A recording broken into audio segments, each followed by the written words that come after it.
All right, so we're on to part four, and here we touch upon some black metal outliers, some interesting and tuneful stuff otherwise, and we start to touch upon thrash more often. Uh, for now, we stick with the tuneful and memorable stuff with Blotars det Fortigna for Flutna. This is a basically it's a melodic black metal record overall, very much in the style of Windir and that kind of thing, where the lead guitars drive the folkish melody of each song. This is very sentimental and memorable music. It is up to a very high standard, and it was strangely overlooked despite how ear catching and the ease of listening to this record is beautifully made, very well curated, and just I you know maybe it was too similar to Windier for some people. I didn't find it that glaring from my point of view, and I think this person has his own unique point of view in terms of his lyrics and a curation of this project. There's a lot to it, and I'd recommend people revisit this one if you've been ignoring it, because you might be surprised if you're a fan of melodic black metal.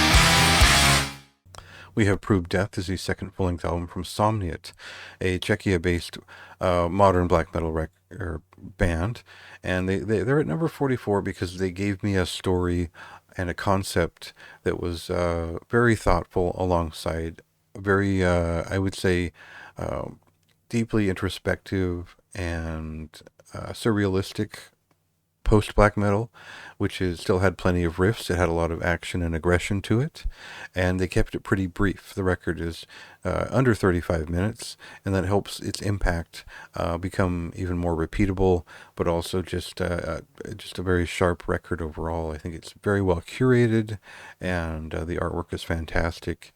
So it's just a very memorable thing from a genre where a lot of things just become ephemeral very quickly. So this one stuck with me, and I really enjoyed it.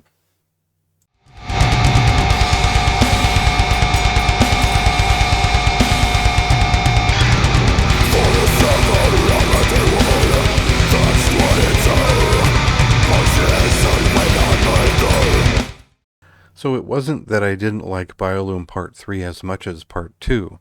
It's that I didn't have the same emotional connection with this record as I did with Biolume Part 2. I think because it just felt like quite a lot at the time. It felt like the progression of style throughout this trilogy intentionally changed, and this is much more a return to what Midnight Odyssey are all about in general. So we get the glowing atmosphere and feeling, the epic, resonance of the previous record, but now this is much more of a black metal record, and this is where things like programmed drums and whatnot stand out a bit more and aren't quite as interesting for such a long record. And it's hugely overwhelming, and I didn't find myself driven to fully immerse as much as I wanted to. It's something I'll return to. I really appreciate this artist's work, but it sits at number 42 rather than the top 10, because it didn't have that patient doom metal feeling the previous record did, that helped me sink into the full experience for its indomitable length. So still a very strong record.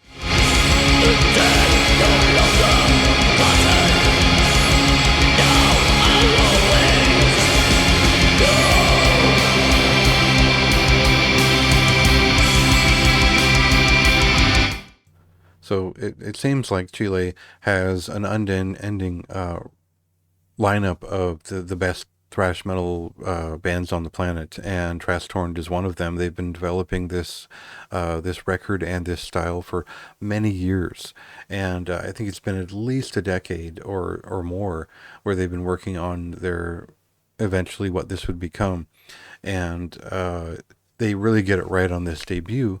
And despite the strange name of the band, I think they really pull it off on Into the Void, which is fairly traditional thrash metal record.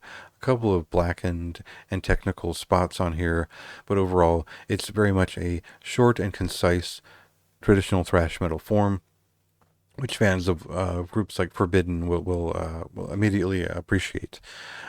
So there are maybe other bands in this style that provided more substantial records, but if you like stuff like Hellish and Demoniac, there's some of that in here, but there's also maybe more of a traditional bent here that is worth grabbing if you like what's been coming out of like Norway lately. So uh, big recommendation for this one, especially if you just love thrash metal as at its sort of late 80s creative peak.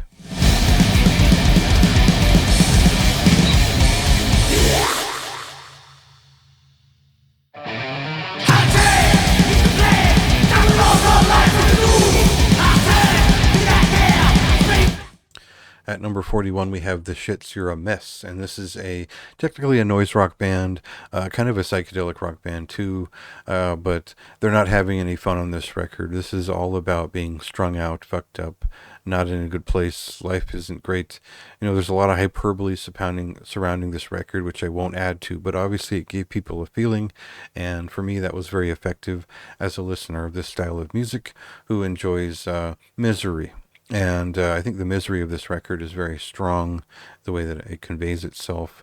Also, life is a bit of a party for them too, and you can feel that uh, beyond only getting the after effects of the party here. So, uh, a great record overall. I'm not going to be reviewing like Idol's records anytime soon, but this is still something that caught my radar and stuck with me.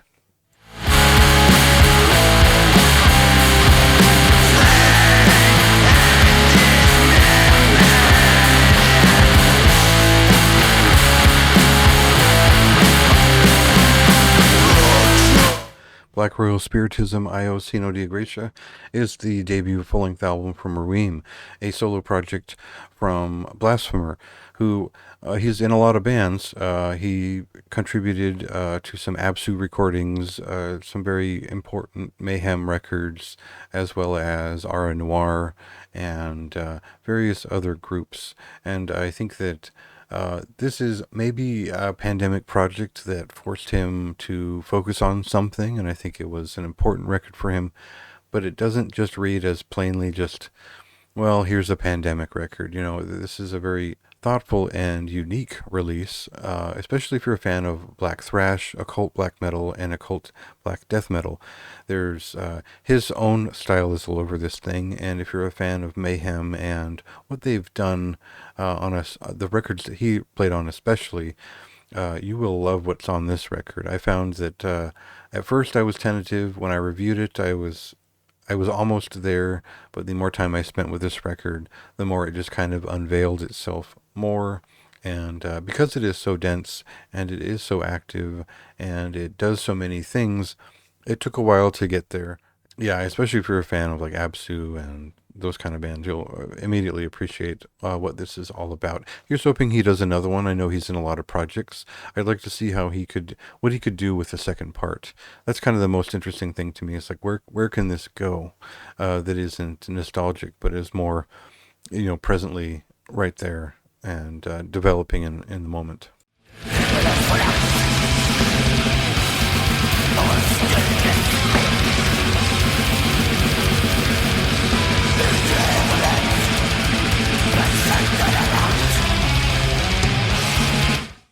For whatever reason, Altar of Oblivion haven't released any material recorded in the last, I don't know, several years, and we've been getting a lot of their recordings are quite old. I think Burning Memories goes back to their last full length, which was recorded quite a long time ago.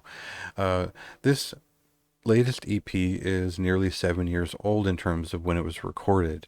And, if they'd kept that to themselves and I didn't know that, I would have said, wow, what a great follow up to their last full length. This is very catchy. It's a great collection of songs. And if you're a fan of epic heavy metal and epic doom metal with a bit of thrash metal and speed metal in its spirit, this is kind of the peak of that sound and a great band. Their last full length, I think it's just gotten better every time I've picked it up. I'm even more of a fan of than I was when it came out. that third LP. And I'm looking forward to what comes next with their fourth record or whatever's up next with them. They sort of detailed it back in the year, and I think next year is when that next record is supposed to hit. This fateful destiny, burning memories are haunting me forever. At number 38, we have Tongues' latest album, Formløs Stjerner.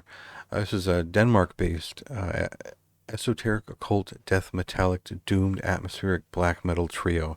Now I think I wrote that out that way because there are so many elements to what they do. It is essentially atmospheric black death metal, but it has a lot of elements of other things dispersed into its sound. It is formless as much as it is enchanting.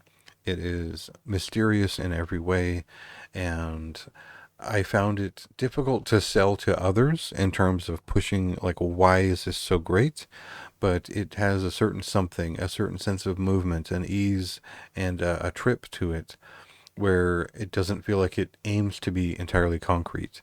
It feels like it is an impressionist movement in general, and I think that's been hard to articulate throughout the year to others because it just feels like the doom and the psychedelic nature of some of it doesn't want to convince me of anything. It just wants to loom and exist, and so it should be higher on this list, but I just couldn't find as many direct and insistent reasons as a lot of the other records above it, and so don't take this as a lower recommendation, but something that is going to have to speak. You're going to have to speak for it rather than it speaks for itself in terms of approaching this record.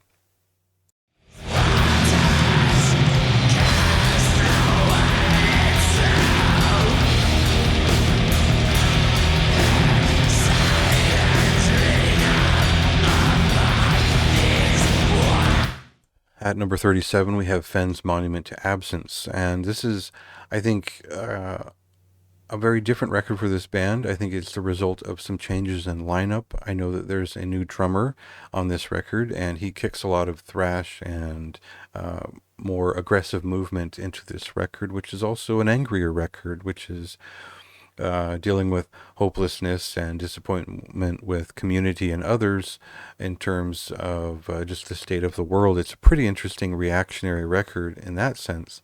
It's also just a very successful progressive black metal record, which is heavily atmospheric. This is some of my favorite overall work from Fenn in general, and I think it helps further state that they're an important band in the sort of London black metal underground. I'm interested to see what they do next because this is such a thoughtful and densely packed with ideas sort of record. It feels like they'll either go much bigger next time or they'll dial it back a little bit more. But either way, this was about just right. A little bit overly long in some parts, but very strong standard from a band that's now 7 albums deep into their development. So great record overall.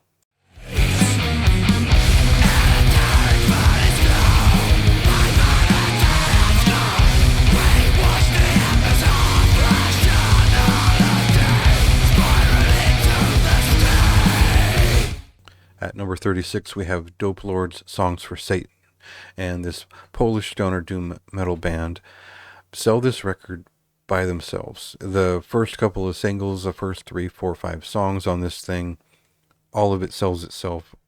It's just catchy from front to back. Every song on here is great. It's just more catchy than you'd expect a band of this style to be. They've really nailed it beyond what was great about the last record. And, if I was a fan before, I think these songs, like, I can picture each song in my head just looking at it because I listened to it that much and because it was that memorable. So if you are stuck on like an album like Shadows, that heavy metal band from Chile earlier this year, and you like that catchiness and kind of the little bit of a early ghost feeling to it, you get similarly catchy songs here on this record. So check that out, even if you're not sure about stoner doom metal.